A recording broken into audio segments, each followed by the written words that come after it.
Great, thanks. Thank you so much for doing this. I really, Cool, it's a pleasure. Thanks for having me. of course.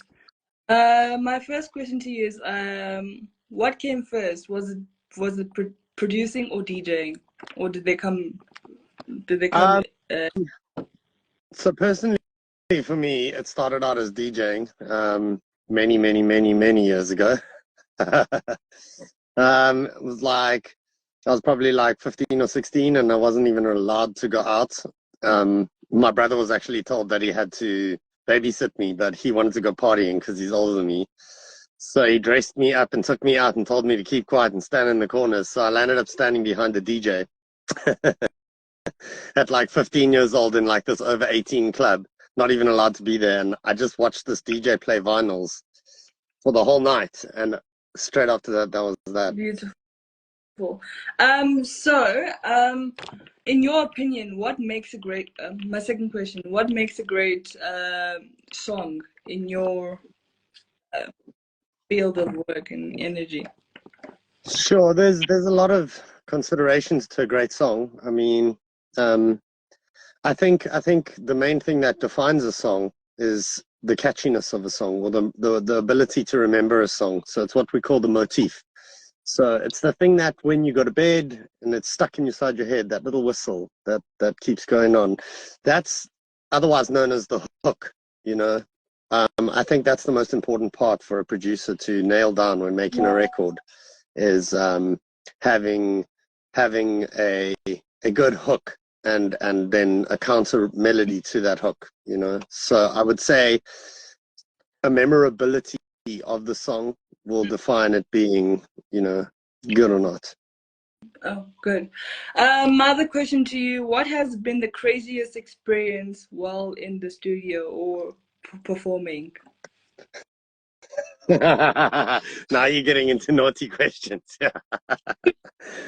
That's a tough one. I would say one of the craziest things I ever did whilst performing was I was dancing so hard at this outdoor music festival. There must have been like 3,000 people on the dance floor, and the stage was raised up, and then I was like dancing so hard, and I didn't realize that the stage ended, and I fell off the back of the stage, and I landed in a bunch of hay bales, and then like didn't really know what the hell happened, and I just disappeared on stage, and then I came running back around the corner and had to pull all the hay out of my hair, and then people were just like screaming. They were laughing so much because I just disappeared. I was like, ooh, poof, gone. So I'd say that's the craziest thing that's happened to me. I've had one or two other crazy experiences, but I don't think I should be talking about them. Yeah.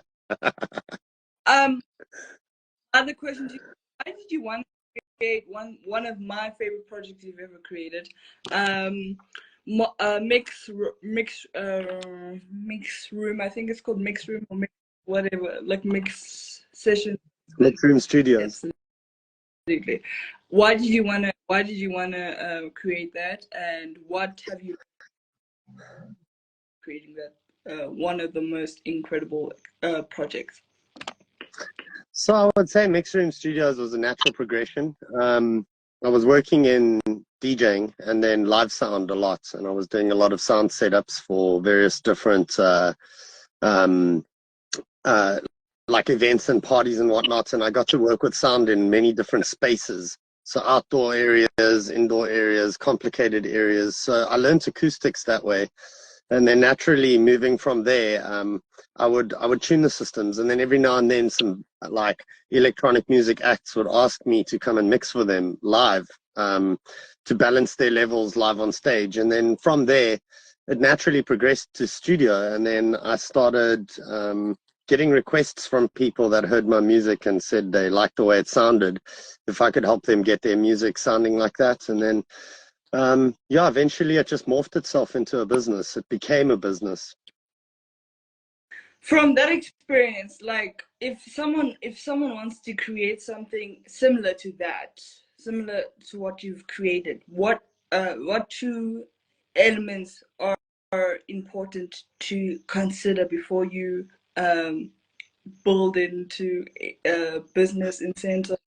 record labels and everything in between, if that makes sense.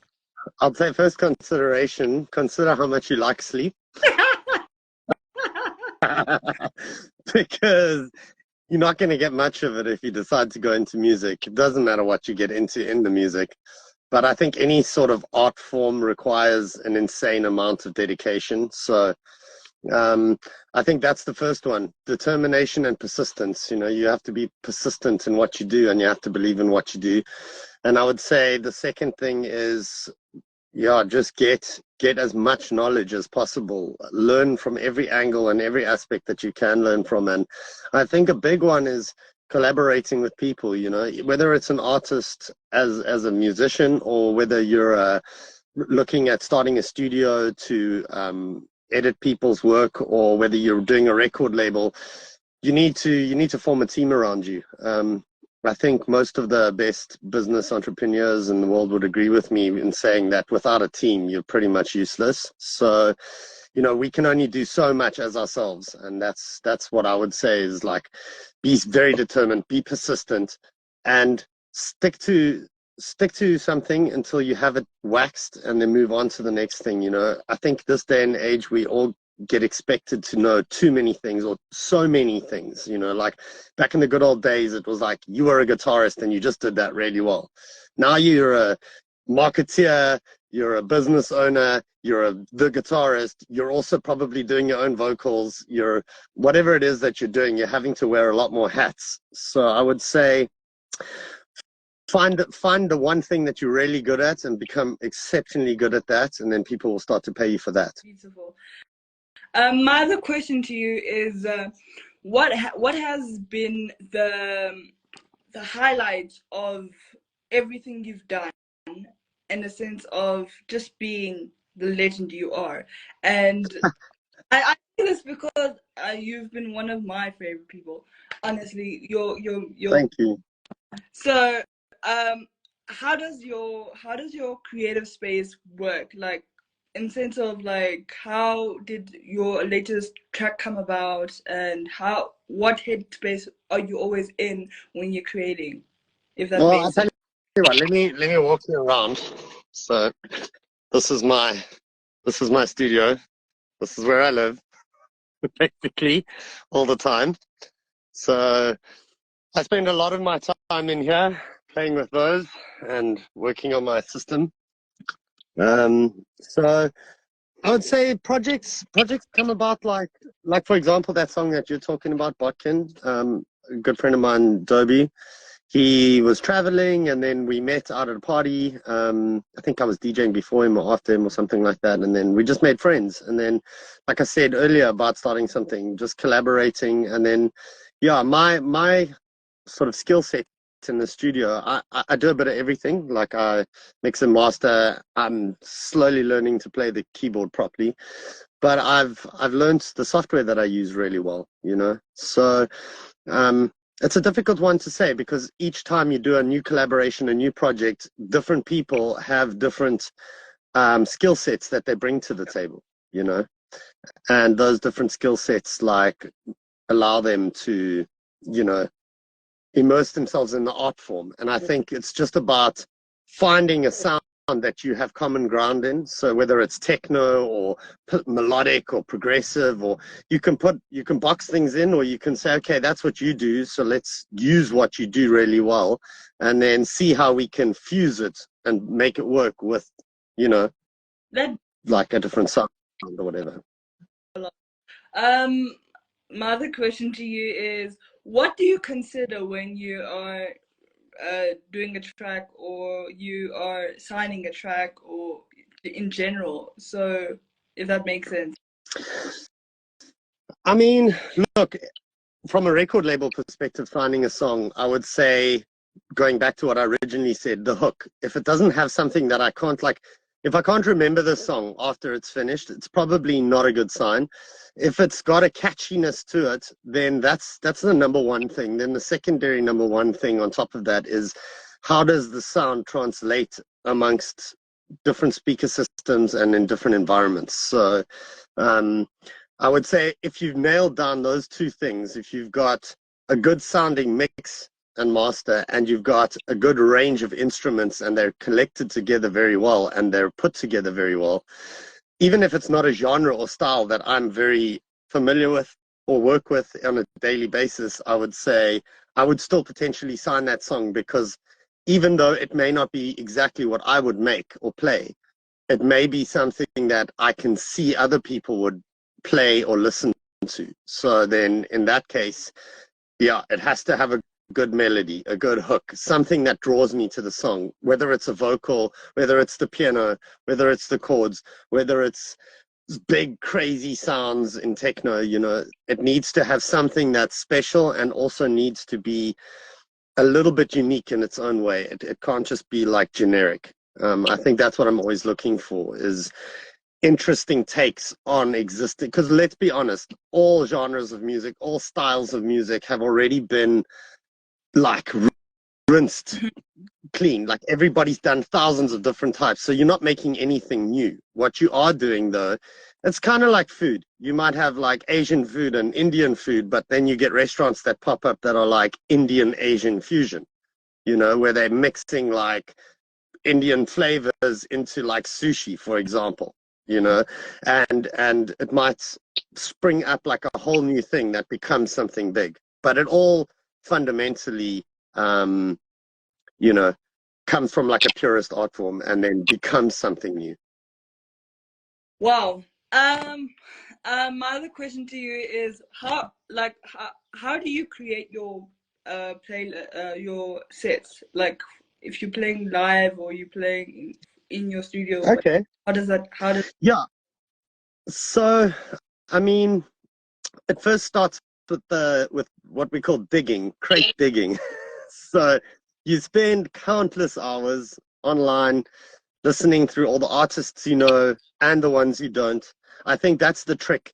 Finding those gem songs that like aren't exactly big hits already, uncovering new artists that are not very well known but have a very high quality of work, and finding those niche projects and sounds that maybe represent your sound in a way, but also aren't being played by everybody. So that's the first step, is like build up a large repertoire of music to choose from. And then kind of like an ingredients in your fridge, you got tons of ingredients, then you can go and you can cook something, whatever it is. Somebody says, I want Italian, that's what you're making. So if you have a wide array of music to choose from, and then you get told, okay, you're playing 4 to 6 p.m. at a beach bar on a Sunday afternoon, then you're looking in this segment, in this section of your pantry or your fridge, to make that delicious meal for them to listen to. And then and I think that's the first thing. So getting a lot of music together. Once you have a lot of music together, it's about finding the transitions between the songs that work very well. So it starts with firstly knowing the key that the song is in. So you have every song is made with a key. So for example, if I'm looking at a keyboard and the root key of the song is C, then I can see, okay, cool, if my current song is in C, I can step to D, I can step to E, I can step to F, and then I can know what key I'm in. So mixing songs together transitionally will work much better if you're harmonically correct in between the mixes. So that's the first thing I would do, is have this huge pile of music, and then I get told, okay, this is the time, this is the place, and then I close my eyes and I envisage, I mentally create a picture of what that is going to be like.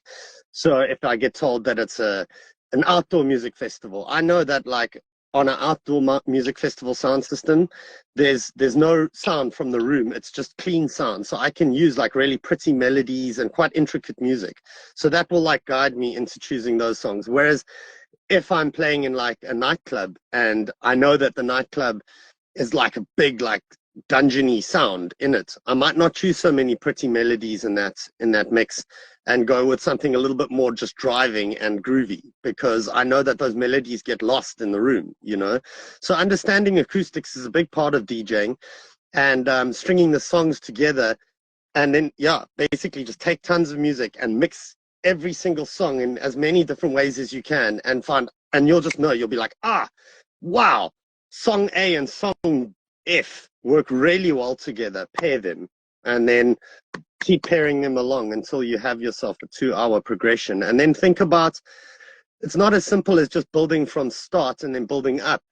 If you sometimes getting a late set and it's like you're closing the party, you might, and the guy before you is playing faster or harder, or the girl before you is playing like more funky, and you want to take it deep, you might start hard and then come down. So without envisaging what you're going to be doing, and where you're going to be and the kind of people that you're going to be playing to, all of these little things give you cues as to what kind of a sound you're going to bring to the table for that mix. And then you plan for everything, and then normally when you get up on stage, that whole plan goes out the window and you just do whatever you want to do anyway. 100%. Makes sense. 2 tracks that define the legend you are in your perspective. Other people's songs. Yeah, no, yours, or like I don't know any music. I can tell you something I'm playing like now at the moment. Hold on, my screen just turned off. I have to be weird and climb under my table. Hold on 1 second. Okay. Okay. Yeah, wait, hold on. No. I know I'm being weird now, but the screen's got a problem. Please turn on. Ah, there we go. It turned on. Okay. Let me maybe choose 2 songs. I see it's very difficult for me. That's a very challenging question for me. Definitely the most difficult you've asked so far, because for me, I think like 2 specific songs, it's way too broad. I mean, when you're DJing all the time and you're playing parties like every week, and I go through hundreds of songs every single week, you know, to get to 20 songs that I play, I probably go through about 300-400 songs to get to those 10. And then by the time I get to those 10, I can't even remember the name of the song. I just remember the feeling it gave me. So I suppose after 24 years of DJing, you get a natural intuition for the sound. So yeah, it's almost impossible for me to say a specific song. I'm looking at a list of stuff that I've got here. I mean, most of the stuff I'm playing these days is my own. I would say like mostly what I'm playing is my own. But let me think. Okay, we'll circle back to that one. I really have to think about this one. I have about 75,000 songs on my computer. Wow. Okay, well, that's wild. My other question to you is 3 things you would tell you would give advice to up and coming producers that should be aware of if they want to start producing music. That I'd say be careful what you wish for, you might just get it. And then back to the first one. How much do you like sleep? No, but seriously, I would say find a mentor and suck their brain dry, and then go on the internet and spend your time on YouTube and just absorb as much information as you possibly can, because right now we're in a golden age. You know, you don't have to fight so hard to get information anymore. The problem with that, though, is there's so much misinformation out there that you need to follow people who are renowned for what they do, rather than just following a bunch of people who just copying a bunch of other people, you know. So I would say find somebody in the music industry that's close enough to you that you can network with, that you can potentially get lessons from, that you can learn from, and start that journey there. And then just straight up, man, YouTube, just go online and get as much information out there. There's free courses, there's so much stuff. I mean, if you just go online for a little bit, there's so much information, overwhelmingly so. So that's why I think a mentor is important, to help you sift through the noise, at least to narrow in on exactly what it is you hope to achieve.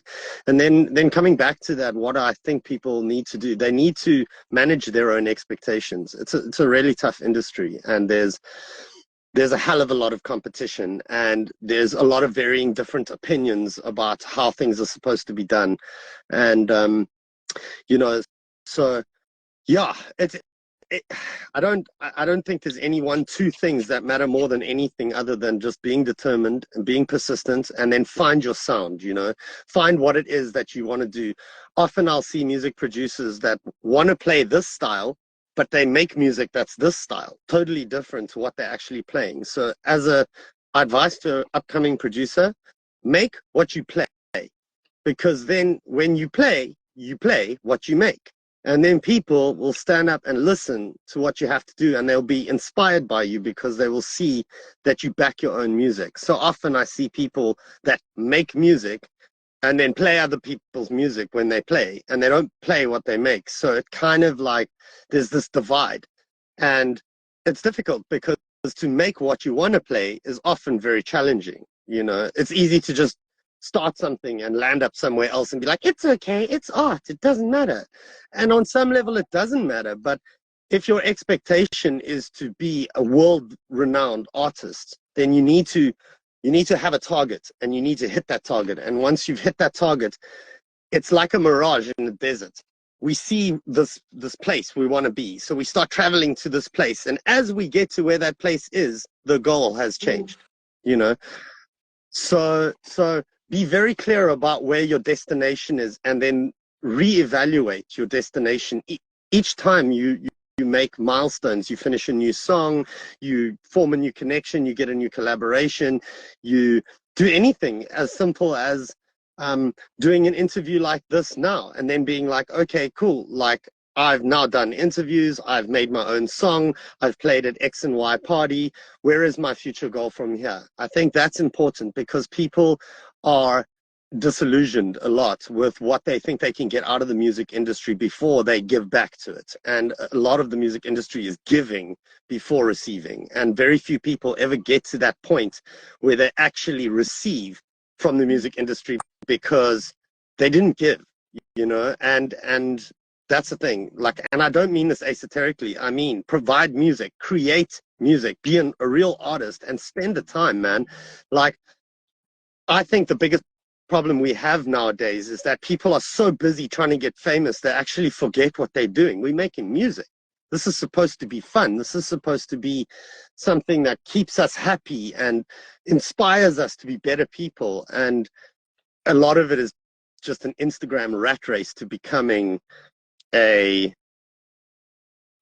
next big thing, But dance music specifically I'm referring to. I mean, I don't know the pop music game. That's even worse. That's like the worst.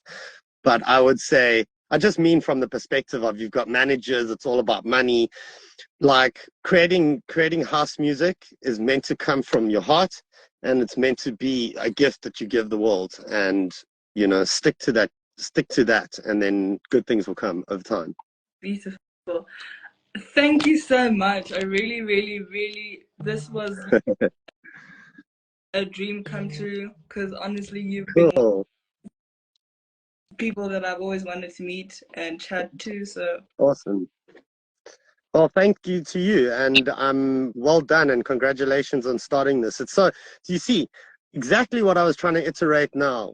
You're starting something, you're still new in the game, you're still trying to learn. You've got people that you look up to that are how do you connect with them? You've created this platform to connect with them, and through creating this, it will attract a lot of other people. I see people have been logging in and commenting and stuff, and that's awesome. You've created a platform whereby you will now have the opportunity to connect to the people that you look up to, and take their advice, and then share that advice onwards. And that's a large part of what the music industry is creating a platform and connecting with other people that are like-minded, that want the same thing, and then putting all of your talents together and creating beauty.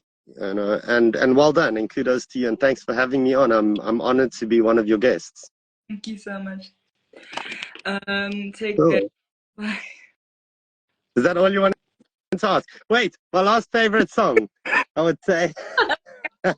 Wait, I had to answer that. Okay. Okay, go ahead. Why do we have to leave now? Go ahead. Yeah. No, actually, I don't have one. I can't say that. It would be wrong to all the other musicians that I play the music.